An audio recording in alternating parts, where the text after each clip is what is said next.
के बाद हम आज ओम्स लॉ पर आते हैं।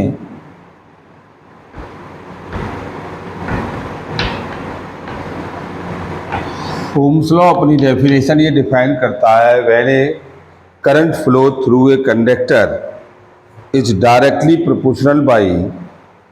Potential difference does not change of physical condition, does not change of physical condition constant of the temperature. अब उन्होंने कहा कि ये हमारे पास एक मेटल की एक प्लेट है और हमने इसको कनेक्ट कर दिया किसी बैटरी टर्मिनल से, तो ये पॉजिटिव और ये नेगेटिव के साथ, तो ये सभी चार्ज हमारे यहाँ स्टोर हो जाएंगे और नेगेटिव हमारे यहाँ चार्ज स्टोर हो जाएंगे। ये ए से बी के बीच में है और ये स्फेरिकल सिलेंड्रिकल है, इसकी लेंथ एल है, तो ये plus minus plus minus plus minus plus minus plus plus minus plus minus plus minus plus plus minus plus minus plus minus plus,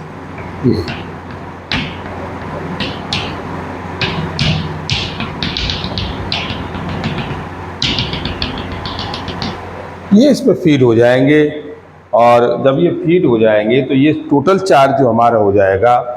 वो चार्ज पर यूनिट वॉल्यूम हो जाएगा।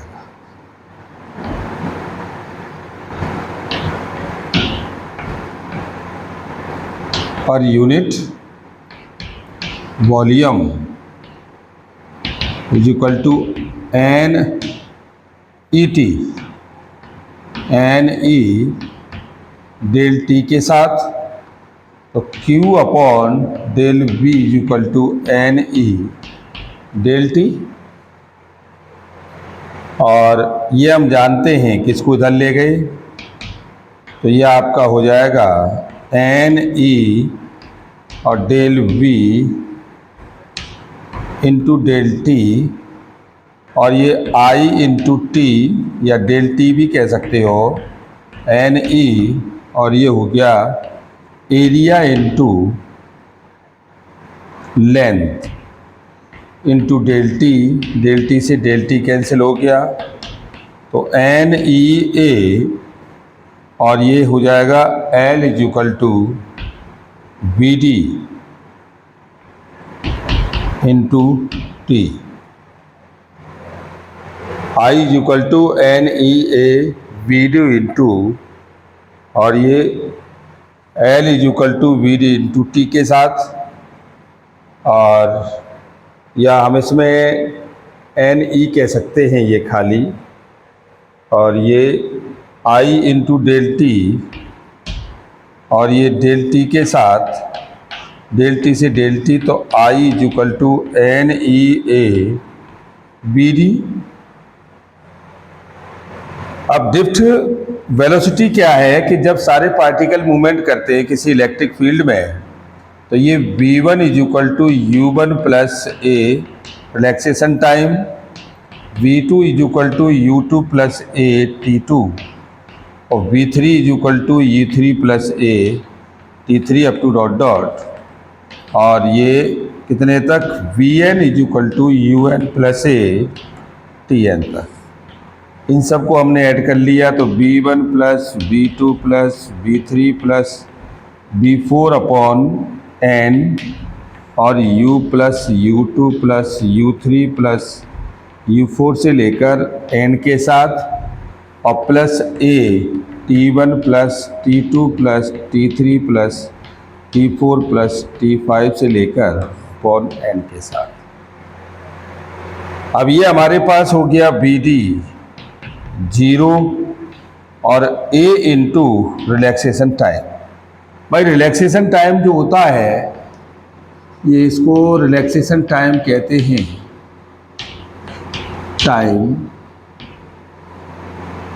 Collision between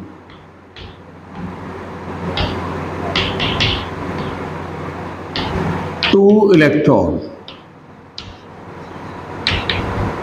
2 electron due to time, तो ये value हमारे पास आ गई Vd is equal to A into time. तो Vd इज इक्वल टू आपका वैल्यू हो गया F is equal to M A, और F हमारे पास है माइनस के ई ई, तो ये A is equal to minus के ई ई अपॉन M, तो ये माइनस के E E upon M into time t के साथ। और इस वैल्यू को अगर हम वहाँ ले जाएं तो ये वैल्यू हमारे पास आ जाएगी, ये Vd की वैल्यू यहाँ लगा देंगे तो I is equal to N E A minus के E E upon M into relaxation time, इतना आ गया। और ये हम जानते हैं कि E इज इक्वल टू होता है V अपॉन एल, और ये हो गया E इंटू एल के साथ, तो हम E की जगह लिख सकते हैं V अपॉन एल के साथ, तो I is equal to N E A, तो एन ई स्क्वायर हो जाएगा अपॉन एम, तो V अपॉन एल। अब इस सारी वैल्यू को हम कांस्टेंट मान लें तो ये वैल्यू आपकी हो जाएगी, हम जानते हैं O R is equal to B upon I, तो आई को इधर ले जाएं तो ये आपकी वैल्यू माइनस के M L upon N E का स्क्वायर, एन ई का square A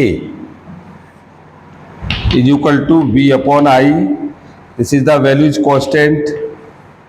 R is equal to M L upon N E का स्क्वायर अपॉन ए, तो आर इज इक्वल टू आपका वी अपॉन आई आ गया। तो ये ओम्स लॉ हो गया। ओम्स ने ये कहा था कि इस v अपॉन आई के रेस्पेक्ट में जितना भी इसका मास है, लेंथ है, इलेक्ट्रॉन्स है, एरिया है, ये सारी चीज़ें कांस्टेंट हो जाती हैं। जब ये सारी चीज़ें कांस्टेंट हो जाएंगी तो इसको हम r से रिप्रेजेंट करते हैं। तो ये रेजिस्टेंस इज डिफाइंड एज, ये यहाँ डेफिनेशन हो जाती है, resistance is defined as the given ratio of the potential difference and electric current. अब ये भी बात बताई गई तो उन्होंने ये भी कहा कि this is the factor of the R is dependent of the length, area and depending of the material, और जबकि आर हमारा डिपेंड करता है रेजिस्टिविटी, लेंथ और एरिया पर। अगर हम इन सब चीज़ों को यहाँ लगा दें तो ये resistivity, length is equal to V upon I के साथ, और E is equal to V upon L होता है, इसको यहाँ ले जाओ तो रेजिस्टिविटी और ये I upon A is equal to V upon L, तो यही वैल्यू हमारे पास हो जाएगी कितनी, और रेजिस्टिविटी इंटू और ये रेजिस्टिविटी इंटू I अपॉन ए, और इसको आप यूज कर सकते हो, ये आपकी जो है करंट डेंसिटी होती है, तो ये आपकी वैल्यू रेजिस्टिविटी इंटू और ये जे के साथ, जे करंट डेंसिटी, जे करंट डेंसिटी, जब जे करंट डेंसिटी हो जाएगा तो आप इसे इतना भी कह सकते हो, और इसका रेजिस्टिविटी जो होता है कंडक्टिविटी के इन्वर्सली है, तो J इज इक्वल टू ये कंडक्टिविटी इंटू इलेक्ट्रिक फील्ड भी हो जाएगा। Thank you very much.